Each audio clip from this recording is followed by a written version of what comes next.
As the sun dipped below the horizon, painting the sky in hues of blood and bruises, I clutched the antique compass tightly. It had been a gift from an eccentric old man at a flea market, his eyes gleaming with something between wisdom and mischief when he handed it over. "It'll guide you true," he had promised, but as I stood at the edge of a dense forest, doubt gnawed at my gut.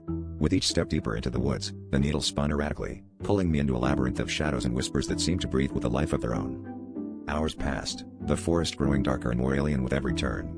The compass, once a promise of direction, became my tormentor, leading me in endless circles. Exhaustion seeped into my bones, and panic clouded my sanity.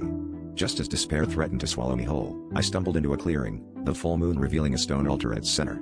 The air was thick with an ancient energy, and the hairs on the back of my neck prickled with an instinctive fear.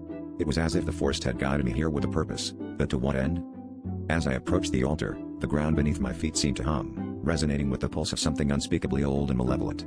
Symbols, etched into the stone with meticulous care, glowed faintly in the moonlight, their meanings just beyond the grasp of my understanding.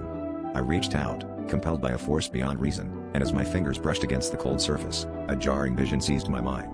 I saw flashes of rituals long forgotten, shadowy figures dancing in firelight, and eyes, hundreds of eyes, watching from the darkness with an insatiable hunger.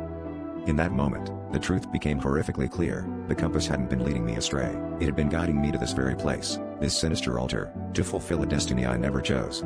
The forest's whispers rose to a crescendo, and I realized with chilling clarity that the compass was not just an artifact of guidance but a key, unlocking a pact sealed eons ago.